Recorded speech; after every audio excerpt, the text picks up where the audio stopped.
Sir நாங்கள் என்றைக்குமே எதிரிகளாக இருந்தது கிடையாது. ஓகே, நமக்குள்ளே டெஃபினெட்லி போட்டி இருக்குது. ஸோ ஃபேன்ஸுக்கு நான் சொல்கிறது ஒன்று தான், please don't waste your time. I am a very private person. எனக்கு பிடிக்காத விஷயங்களை நான் ஈடுபட மாட்டேன். நான் கொடுத்த ஃப்ளாப்ஸ் வேறு யாராவது கொடுத்துருந்தா நேரம் காணாமல் போயிருப்பாங்க. அண்ட் என்றைக்குமே நான் பொய் சொன்னதில்லை உங்ககிட்ட. போஸ்டர் ஒட்டி அந்த மாதிரி விஷயங்களை நான் ஈடுபட்டதில்லை. என்னோடய ஃபேன்ஸும் ஈடுபட்டதில்லை. ஒரு சில சமயங்களில் அது எனக்கு சாதகமாக அமைஞ்சிருக்கு. ஒரு சில சமயம் அண்ணா கொடுத்த பேட்டிகள் எனக்கு பாதகமாக அமைஞ்சிருக்கு. மக்களை பொறுத்த வரைக்கும் இந்த சரி எது உண்மை எது பொய்கள் மக்களுக்கு தெரியும்.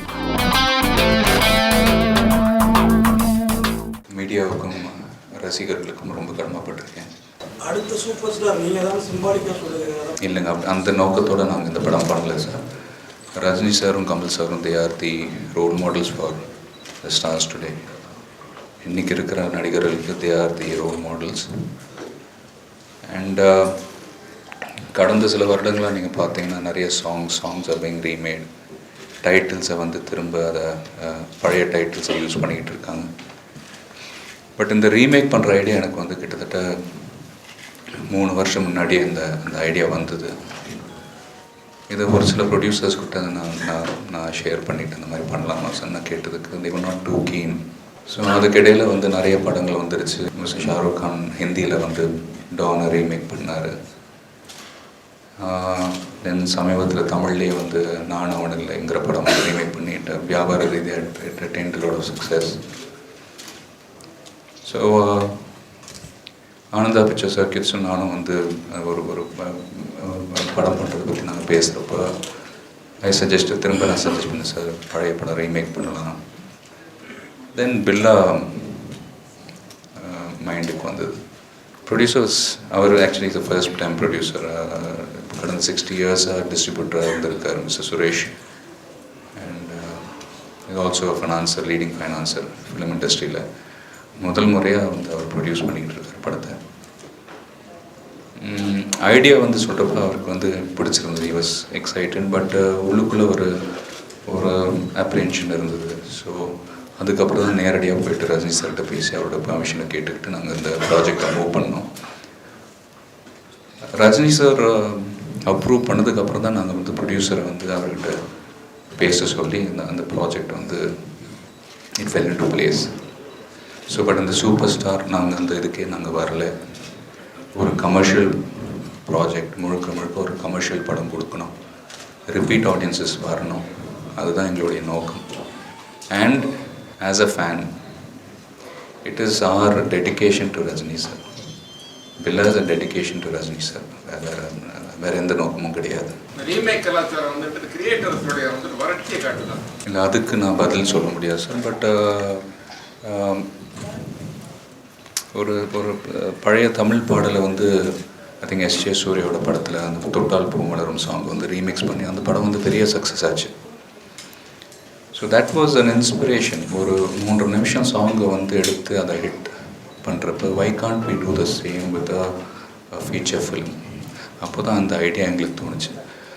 பட் மற்றபடி it is a very challenging job. நீங்கள் நினைக்கிற அளவுக்கு இட் இஸ் நாட் அது க்ரியேட்டிவிட்டியை இது பண்ணுற அளவுக்கு கிடையாது. It is more challenging then doing a straight film. ஏன்னா டெஃபினட்டாக கம்பேரிசன்ஸ் வரும், பேசப்படும். பட் இன்றைக்கி இருக்கிற காலகட்டத்துக்கு எப்படி இருக்கணுமோ மியூசிக், லுக், காஸ்டியூம்ஸ், லொக்கேஷன்ஸ், அதெல்லாம் கொஞ்சம் நாங்கள் pay a lot of attention to all that. மற்றபடி we'll have to wait and see. இல்லை, டெஃபினட்டாக சார். வித்தவுட் ரஜினி சாரோட பர்மிஷன் இல்லாமல் நாங்கள் எந்த விஷயம் நாங்கள் பண்ண விரும்பலை. வி வாண்ட் அவருடைய பிளெஸ்ஸிங்ஸோட we want his permission. We don't want to offend anybody. We want his permission.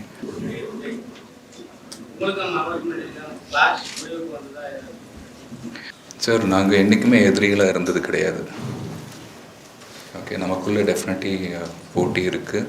எந்த ஃபீல்டு எடுத்துக்கிட்டாலும் சரி சார், போட்டி இருக்கும், பொறாமல் இருக்கும், எல்லாமே இருக்கும். பட் ஒரு பர்சனல் லெவலில் யாரையும் பாதிக்காமல் இருக்கிற அளவுக்கு இருந்தால் அது ஆரோக்கியமான விஷயம். ஸோ எப்படி உங்களுக்குள்ளே போட்டி இருக்கோ அதே போல் வந்து எங்களுக்குள்ளேயும் போட்டி இருக்குது. பட் பர்சனலாக எந்த இதுவும் கிடையாது. ஸோ டெஃபினட்டாக நாங்கள் எதிரிங்க கிடையாது. இப்போ படங்களில் சோசியல் அவேர்னஸ் இருக்கும். இந்த பில்லால எது மாதிரி அவேர்னஸ் ஃபாலோ பண்ணியிருக்கீங்க? ஏன்னா ஒரிஜினல் பில்லாத ஒரு என்டர்டைன்மெண்ட் மூவி தான். இல்லை sir, I'm an entertainer sir. இப்போது நீங்கள் நிறைய படங்களை பாருங்கள், என்னுடைய படங்கள்லேயே பாருங்கள். வாலி, அமர்கலம், அட்டகாசம், வரலாறு, வில்லன். வரலாறு இதெல்லாம் சோசியல் அவேர்னஸ் இருக்கும். வரலாறில் எனக்கு அந்தளவுக்கு I don't think social awareness. But yes, but நாங்கள் கமர்ஷியலாக வந்து நாங்கள் we want to give good films. Social awareness இருக்கலாம், மேபி ஒரு சீன் 2 சீனில் இருக்கலாம். தவிர we can dedicate a whole film towards social awareness. So but டெஃபினட்டாக we are trying to inculcate some values.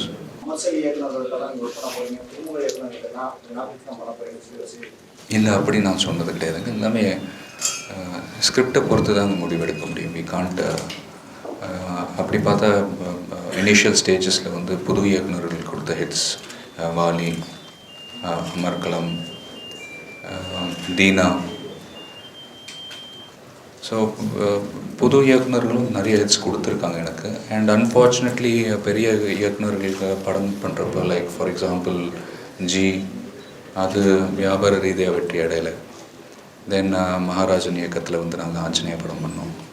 So அது ஜென்ரலாக நாங்கள் வந்து we not say anything. It all depends. Things have to fall into place. நீங்கள் ஒரு நல்ல நடிகர், தேசிய விருதை குறி வச்சு ஒரு படம் பண்ணுவீங்களா? நேஷனல் அவார்டு இல்லைங்க, எல்லாமே ஸ்கிரிப்டை பொறுத்து தான். ஸோ வி நாட் அவார்டுக்காக படம் பண்ண முடியாது, அது தப்பாக போயிடும். ஸோ ஸ்கிரிப்டுக்கு தகுந்த மாதிரி நாங்கள் வந்து கான்சன்ட்ரேட் பண்ணி நடிச்சோம். Maybe that's when the awards come. வரலாற்று நாயகர்கள் யாராவது உங்களுக்கு இன்ஸ்பிரேஷன் உண்டா? இந்த கேரக்டர் நடிக்கணும் இப்போதைக்கு அப்படி I have not had any such thoughts. Role model நிறைய பேர் இருக்காங்க sir. To begin with my parents, they are my biggest role models. இன்றைக்கி நான் சொன்ன மாதிரி Rajini sir, Kamal sir, they're all existing. They such legends in their own rights. So definitely I think இப்போ இருக்கிற தலைமுறைக்கு வந்து Rajini sir, Kamal sir are the role models as per as acting is concerned. பக்குவம் தான் சார், ஏஜ்.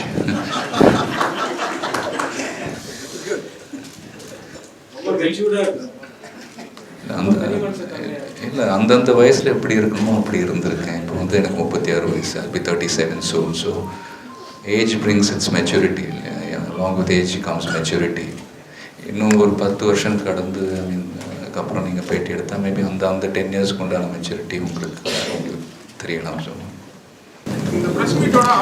இல்லை, நான் யாருக்கும் எதையும் சொல்ல வரலைங்க. It is my promise to the media. In fact couple of years வந்து நான் ப்ராமிஸ் பண்ணியிருந்தேன், வருஷத்துக்கு 3 முறை நான் மீடியாவை சந்திப்பேன் நான் வந்து சொல்லியிருந்தேன். அந்த ப்ராமிஸை வந்து நான் ஃபுல்ஃபில் பண்ணிக்கிட்டு இருக்கேன். இது வந்து ஒரு படத்தை ப்ரமோட் பண்ணுறதுக்காகவோ இல்லை கருத்து சொல்கிறதுக்காகவோ நான் வந்து I am not calling for a press meet.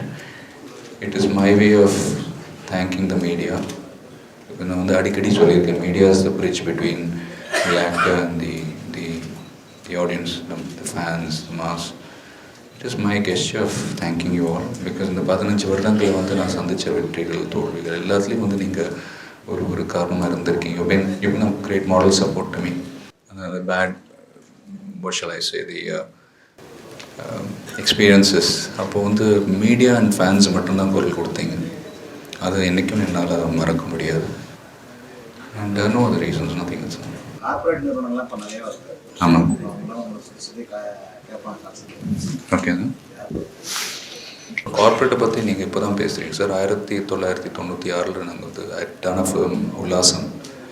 And I think that was the first corporate film as far as Tamil films are concerned. அதை மறந்துட்டீங்கன்னு நினைக்கிறேன். இல்லை, so first film almost 11 years ago.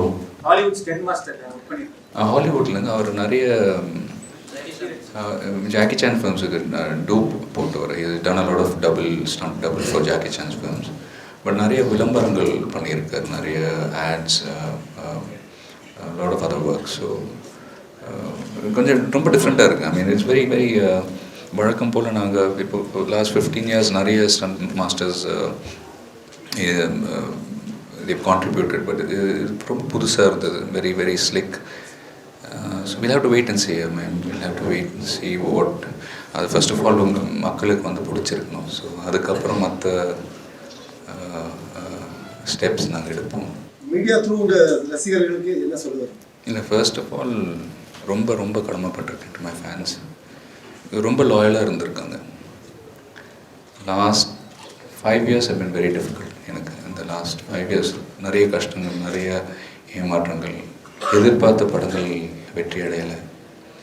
But எல்லாத்தையும் மீறி they are still என் மேலே ஒரு நம்பிக்கை, என் மேலே ஒரு பாசம், அந்த விஸ்வாசம் அண்ட் அவங்க காட்டுற அந்த என்கரேஜ்மெண்ட் எப்படி நன்றி சொல்கிறதுன்னு தெரியல. இன்ஃபேக்ட் ஈவன் சன் மியூசிக்கில் வந்து அந்த மியூசிக் வரப்போ, சாங்ஸ் வரப்போ எஸ்எம்எஸ் மெசேஜஸ் நிறைய நான் பார்த்துருக்கேன். அந்த kind of support they give. I'm very touched. I mean, personally வந்து I want to thank them very much. And well, the best thing நான் இப்போ வந்து I think should give good films. I mean, மற்றவங்க வந்து பேசுகிறப்ப கண்டிப்பாக ஒரு agenda இருக்கும். டேட் கேட்கலாம், ஃபேவர் கேட்கலாம். பட் ஃபேன்ஸை பொறுத்த வரைக்கும் the no expectations. அவங்க எதையும் எதிர்பார்க்கறது இல்லை. இப்போ சார் சொன்ன மாதிரி maximum they want to take a photo. உங்களுக்கும் ரசிகர்களுக்கும் உள்ள தொடர்பு வந்து கோஆர்டினேஷன் ரொம்ப குறைவாயிடுச்சு, இந்த மாதிரி இல்லை அப்படிங்கிற ஃபீலிங் நீங்கள் என்ன சொல்றீங்க? இல்லை சார், பொதுவாகவே நான் வந்து ஐம் பேசிக்லி வெரி ரிசர்வ். உங்களுக்கே தெரியும், நீங்கள் என் கூட நடிச்சிருக்கீங்க, நிறைய படங்களில் நடிச்சிருக்கீங்க. கரெக்ட். நிறைய பேர் எங்கள் வீட்டில் கம்ப்ளைண்ட் பண்ணாங்க, அதை தான் அவங்களுக்கு சொல்லணுங்கிறதே சொல்கிறேன். கரெக்டுங்க. But basically I'm very private பர்சனுங்க. பேசிக்காகவே very private person. I like to be. எனக்கு தனிமை ரொம்ப பிடிக்கும். நான் பட்ட கஷ்டங்கள் கொஞ்சம் நஞ்சம் கிடையாது. நிறைய கஷ்டங்களை சந்திச்சிருக்கேன். பப்ளிசிட்டி, எஸ், ஒரு படத்துக்கு பப்ளிசிட்டி அவசியம்தான், இல்லைன்னு சொல்லுவேன். பட் அதையும் மீறி ஒரு லைஃப் இருக்குது, அதையும் மீறி ஒரு வாழ்க்கை இருக்குது. ஸோ ஃபேன்ஸுக்கு நான் சொல்கிறது ஒன்று தான், please don't waste your time. நேரத்தை வீணாக்காதீங்க. பிகாஸ் அந்த டைம் இஸ் ப்ரெஷியஸ். அந்த அந்த அந்த வயசு இருக்கிறப்ப, அந்த வாலிமா இருக்கிறப்ப make use of it. Don't waste your time. I just love my fans. In fact நான் கொடுத்த ஃப்ளாப்ஸ் வேறு யாராவது கொடுத்துருந்தா இந்நேரம் காணாமல் போயிருப்பாங்க. பட் இன்றைக்கும் வந்து ஒரு ப்ரெஸ் மீட்டு கொடுப்ப நீங்கள் எல்லோரும் வரீங்க, ஒரு நம்பிக்கையோடு வரீங்க. It's all because of my fans. அவங்க கொடுக்குற ஆதரவு, அவங்க காட்டுற பாசம், அது it's not anything else. Pongal தீபாவளியெல்லாம் உங்களுடைய ஸ்பெஷல் இன்டர்வியூ எந்த சேனலும் கொடுக்க மாட்டீங்களா? என்ன காரணம்? இல்லைங்க, ஐம் பேசிக்லி நான் சொன்ன மாதிரி I'm a very private person. அதை தயவு செஞ்சு புரிஞ்சுக்கேன். Very private person. இப்போது one man's food is another man's poison. ஒரு சிலர் வந்து அதை விரும்புவாங்க. they want to give interviews, they want to indulge in PR for their film. அது பட் அதுக்காக வந்து I can't. I mean, I'm not very comfortable. I'm not comfortable doing certain things. And plus சில personal விஷயங்கள் வேறு ஒன்றும் கிடையாது. இப்போ sir நீங்கள் வந்து என்ன அளவுக்கு ஒரு ஃப்ளாப் சொல்லுவீங்க, ஆனால் இவ்வளோ தூரம் எல்லாரும் எங்கள் பேரில் அப்பா இருக்கீங்கன்னா என் ஃபேன்ஸ்ன்னு சொல்லுவீங்க. உங்களுக்கு நிறைய ஃபேன்ஸ் இருந்தால் உங்கள் படம்லாம் ஓடிடுவீங்க. எல்லா ஹீரோக்களுக்கும் நடந்த விஷயம் சார், ஹிட் அண்ட் ஃபெயிலியர்ஸ். எல்லாருக்கும் வந்து ஃபெயிலியர்ஸ், நிறைய ஆர்டிஸ்ட் ஃபெயிலியர்ஸ் கொடுத்துருக்காங்க. பட் அதையும் மீறி ஒரு ஷல் ஐ கால், இப்போ ஓப்பனிங், இப்போது அதுக்கு எக்ஸாம்பிள் ஓப்பனிங் சார். இப்போ நீங்களே சொல்லியிருக்கீங்க I have a very good opening. அதுக்கு அவங்க தானே சார் காரணம். ஸோ இப்போ வந்து ஓப்பனிங் வந்து அந்த 2 weeks thanks to the fans. அதுக்கப்புறம் படத்தில் கண்டென்ட் இருக்கணும். ப்ளஸ் எனக்கு அந்த லாபிங்கெல்லாம் கிடையாது. I don't have people to lobby for me. And என்றைக்குமே வந்து நான் பொய் சொன்னதில்லை உங்ககிட்ட. நிறைய வெற்றி படங்கள் கொடுத்துருக்கேன், சுமாரான படங்கள் கொடுத்துருக்கேன், ஃப்ளாப் படமும் கொடுத்துருக்கேன். பட் நான் என்றைக்குமே வந்து படங்களை வந்து போஸ்டர் ஒட்டியோ 100வது நாள் போஸ்டர் ஒட்டியோ அந்த மாதிரி விஷயங்களை வந்து நான் ஈடுபட்டதில்லை. என்னோடய ஃபேன்ஸும் ஈடுபட்டதில்லை. நெஞ்சன் வந்து I'm telling you, I mean, I'm not running away. Plus எனக்கு வந்து I don't have, ப்ளீஸ் புரிஞ்சுக்கங்க, I don't have I'm a first generation actor in my family. I'm a first generation actor. I have a very efficient staff. இங்கே ரசிகர் மன்றம் பார்த்துக்கிறது mister தேவா இருக்கார். ஆஃபீஸை பொறுத்த வரைக்கும் மிஸ்டர் சுரேஷ் இருக்கார், வெரி எஃபிஷியன்ட். 2 பேர் தான். என்னோடய டேட்ஸாக இருக்கட்டும், கால் ஷீட்ஸாக இருக்கட்டும், மை பேமெண்ட்ஸ், மை டேக்ஸஸ் எல்லாமே நானே பார்த்துக்கிறேன் sir. That's a lot of pressure. எனக்கு தேவையில்லாத விளம்பரங்களை வந்து நான் ஈடுபடுறதில்லை. I don't wish to. ஏன்னா today people are very clear. மக்களை பொறுத்த வரைக்கும் இந்த சார் எது உண்மை எது பொய்கள் வந்து மக்களுக்கு தெரியும். உங்களுடைய சில படங்கள் ஃப்ளாப் ஆகிருக்கு, பட் நம்ம கான்செப்ட்லேயே அது சரியான டைமில் ரிலீஸ் ஆகலன்ற ஒரு ஃபீலிங் இல்லை சார், அது போஸ்ட்மார்ட்டம் பண்ணி பிரயோஜனம் இல்லை சார். நடந்து போச்சு. அதை திரும்ப அதை பற்றி ஆராய்ச்சி பண்ணுறது ஐ டோன்ட் திங்க் அது ஆரோக்கியமான விஷயம் கிடையாது. அடுத்தது என்ன, what can we do in future? I remember நான் இண்டஸ்ட்ரிக்கு வந்தப்போ நான் கொடுத்த பேட்டிகள் காரசாரமாக இருந்திருக்கலாம். ஒரு சில சமயங்களில் வந்து அது எனக்கு சாதகமாக அமைஞ்சிருக்கு, ஒரு சில சமயம் வந்து நான் கொடுத்த பேட்டிகள் எனக்கு பாதகமாக அமைஞ்சிருக்கு. But no regrets. I am a very private person. எனக்கு பிடிக்காத விஷயங்களை நான் ஈடுபட மாட்டேன். அண்ட் நான் வந்து மற்றவங்களோட விஷயத்தில் வந்து நான் தலையிடுறதில்லை. I don't interfere in other people's affairs. And என்னோட விஷயங்களை வந்து ப்ளீஸ் யாருமே தலையிடாமல் இருந்து ஐ வுட் அப்ரிஷியேட் இட். உங்களுடைய மற்ற படங்கள்லேருந்து பில்லா எந்தெந்த ஆஸ்பெக்டில் வித்தியாசப்பட்டு எடுத்திருக்கீங்க? நான் சொல்லிகிட்டே போகலாம் சார். பட் நான் சொல்ல உங்கள் மைண்டில் எக்ஸ்பெக்டேஷன் வந்து வளர்ந்துக்கிட்டே போகும். ஸோ நாளைக்கு நீங்கள் படம் பார்க்குறப்ப வந்து அது it may misguide you. So நாங்கள் வந்து நிறைய கஷ்டப்பட்டு நாங்கள் வந்து படம் எடுத்திருக்கோம். நீங்கள் பார்த்துட்டு I would like you to tell us what உங்கள் ஒப்பீனியன் நீங்கள் சொல்லுங்கள். அஃப்கோர்ஸ் ரிவ்யூ கமிட்டிஸ் இருக்குது, கண்டிப்பாக நீங்கள்லாம் you will give us your reviews. But அதை என் வாயில் நான் சொல்லக்கூடாது, அது நாகரிகம் அல்ல. இளம் வயசுல ரஜினிகாந்த் கமலஹாசனோட நடிச்சாரு, அதே மாதிரி விஜயும் அஜித் ஒன்றா நடிக்க வாய்ப்பு இருக்கா? சார் நடிச்சிருக்கோம் சார். நீங்கள் ராஜாவின் பார்வை படத்தில் வந்து நாங்கள் நடிச்சிருக்கோம். இல்லை இன்றைக்கி வந்து ஐம் நாட் கம்ஃபர்டபுள். நான் அன்றைக்கி லாஸ்ட் வீக் வந்து ஒரு பேட்டி கொடுத்தப்போ இதே கேள்வி கேட்டாங்க என்கிட்ட, இந்த மாதிரி மல்டி ஹீரோ சப்ஜெக்ட்ஸில் பண்ணுவீங்க. I'm not comfortable. அதுக்கு என்ன காரணம்னா, பிகாஸ் இன்றைக்கி வந்து ஒரு படம் ஷூட்டிங் நடக்கிறப்ப கிட்டத்தட்ட ஒரு 1000-1500 குடும்பங்கள் வந்து வேலை கிடைக்கிது. இப்போது மிஸ்டர் விஜய் ஒரு படம் பண்ணுறப்ப அவரோட ஷூட்டிங்கில் வந்து ஒரு 1500 குடும்பங்கள் வந்து வேலை கிடைக்கும். நான் ஒரு படம் பண்ணுறப்ப அதே போல் ஒரு விக்ரம், ஒரு சூர்யா, 2 ஹீரோக்கள் வந்து இணைந்து ஒரு படம் பண்ணுறப்ப கண்டிப்பாக அதுக்கு அந்த வேலை வாய்ப்புகள் வந்து குறையும். அது அவசியமே இல்லையா அதுக்கு.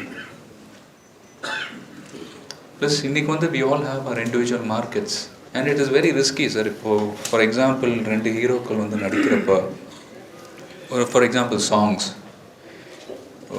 எல்லா சாங்ஸும் ஹிட் ஆகிறது இல்லை.